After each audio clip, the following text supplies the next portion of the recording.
It's all about the attitude. I'm Rick Sanchez, and this is the Rick Sanchez Latitude. And I got to ask you a question. Have you noticed lately the way reporters are talking about the people in Ukraine? Have you noticed the way that they're describing that war and how different it is? It's like they're not even pulling punches at this point. It's almost embarrassing.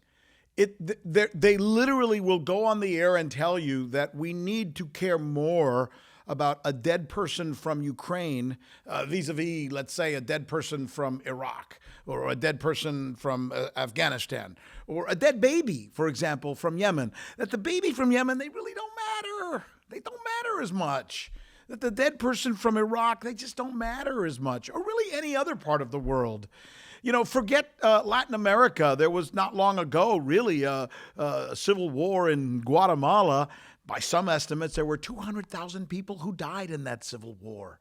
And that was a civil war that, unfortunately, I love my country, but we caused that civil war. We created that civil war because we didn't like the political dynamic that was going on in Guatemala at the time.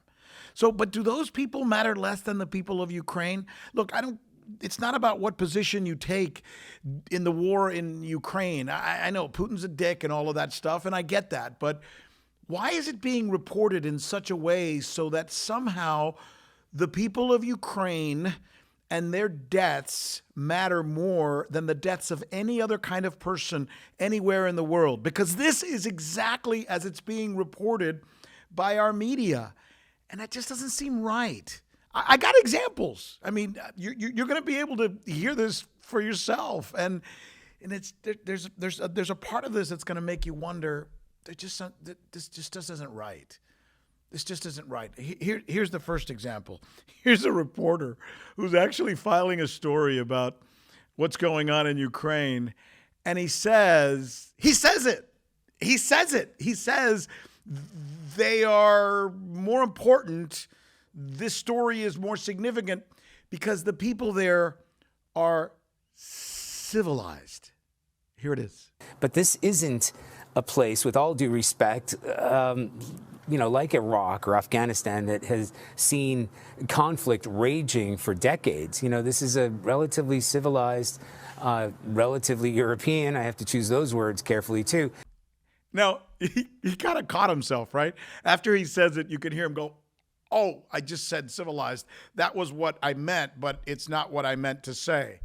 And you go, damn, right? I got another one for you. In this one, this reporter says that we need to pay attention to Ukraine because it's not like some third world nation. It's not like some third world nation, right? Really?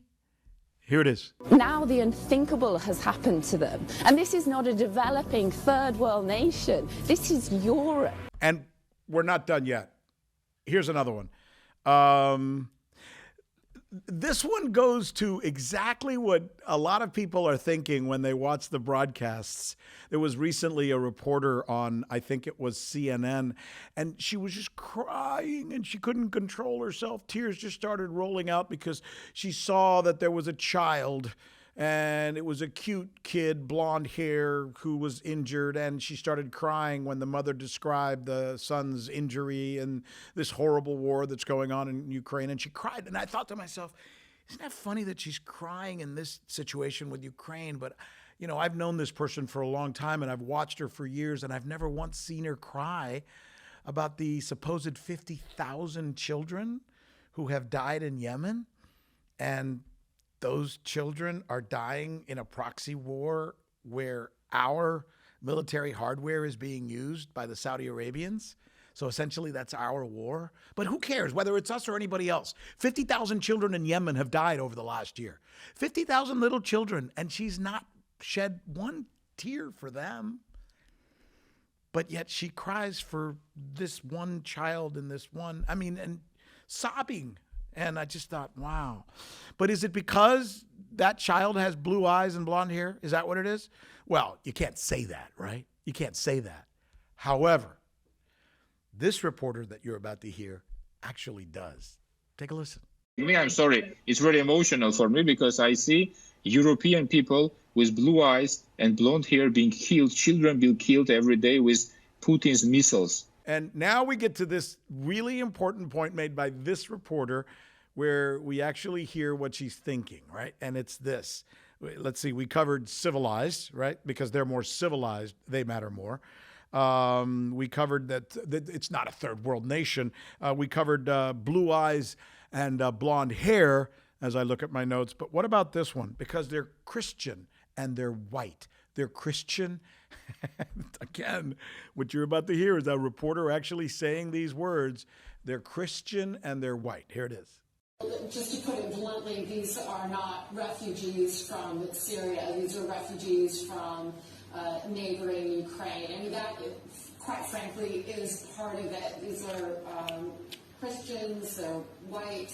So there you have it. I mean, whether they want to or not, reporters are covering this situation in Ukraine. And this is not to take sides of the situation in Ukraine, but they do make it seem like this is the worst situation as far as wars or invasions go that has ever occurred in their lifetime. It's almost like they slept through what? Afghanistan? They slept through Syria? They slept through Libya? Iraq and Afghanistan. Just those alone. Think about it. By some estimates, some 500,000 people have died in Iraq since our country, the United States, invaded. Where's that story for context? Where's that story for context? Just to be able to, maybe do a side-by-side, right? This is important stuff. Check out my podcast. Follow it on Apple, Spotify, or wherever you get your podcast. And stay connected with us right here on YouTube, where you can look for bonus content. There's nothing like a little attitude. So let's do this. Howdy.